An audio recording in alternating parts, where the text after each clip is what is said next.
Hi guys! So it's getting quite close to our exams now, so I'm going to start making some revision videos for different subjects. My next one is going to be a B1 revision video, so make sure you watch out for that. But today we're going to be talking about how to do equations for maths.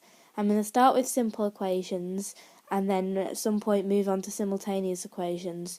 So if you're already okay with normal ones, then skip the first three questions and just watch the part on simultaneous equations. Right, so as you can see on this first example, we have 2a plus 3. So you have to remember that whatever you've got, you have to do the opposite.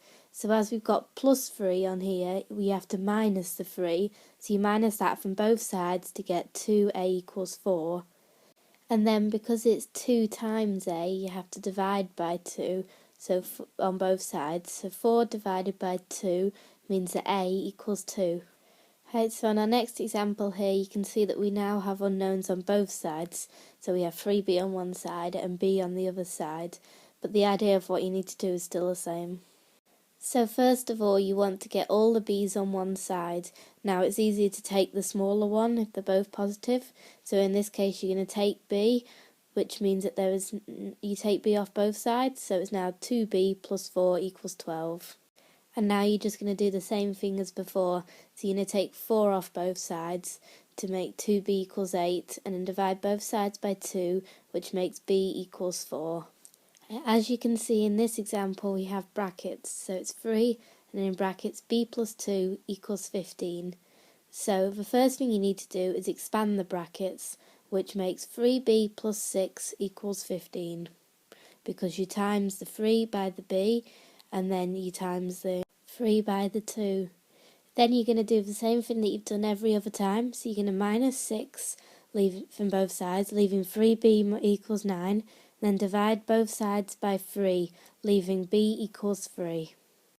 Right, now we're going to be doing some simultaneous equations, so we're going to start with a fairly easy one, which is 2x plus y equals 7, and also 3x minus y equals 8. So we know that x and y must be the same number in both of them.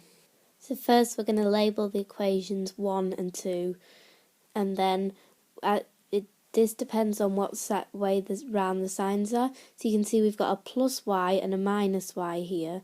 So if they were both pluses, you'd take one from the other, but as one's a plus and a minus, you're going to add them together to cancel them out.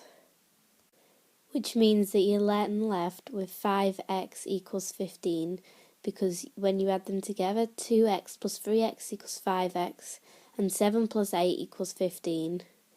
The next thing you have to do is work out what y is, so you need to substitute x into one of the equations. So in this case I've put it in the first equation, so I've done 2 times 3, because x is 3, which equals 6, plus y equals 7, so then you minus the 6, leaving you with y equals 1, so then you know that x equals 3 and y equals 1. Now we're going to move on to a slightly harder example. So this time we have 2a minus 5b equals 11 and 3a plus 2b equals 7. And you'll see that this time we don't just have single a's or single b's, we have different numbers in front of them, which means that we're going to have to do something with them before we can add or take them away. So again, we're going to label them number 1 and number 2. You don't have to do this, but I find that it's easier. And what we're going to work with the a's first, so you want the same number in front of the a in both equations. So to do this, you're going to have to times equation 1 by 3 and 2 by 2, so that they both have 6a at the start. So when you times 1 by 3, you get 6a minus 15b equals 33, and 2 times by 2 equals 6a plus 4b equals 14.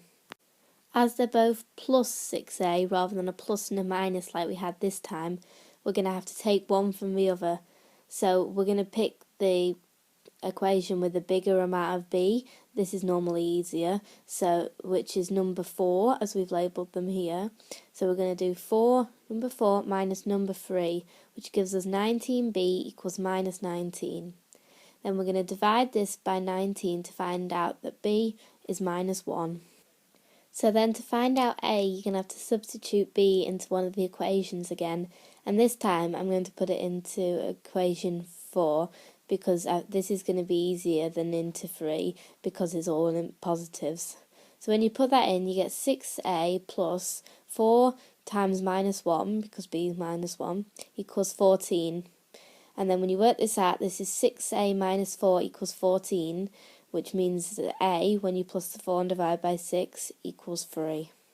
Right, and this last one wouldn't necessarily be on the test, but I think it'd be good to have a go anyway, so pause this video and have a go, and then see if you've got the answers right in a second.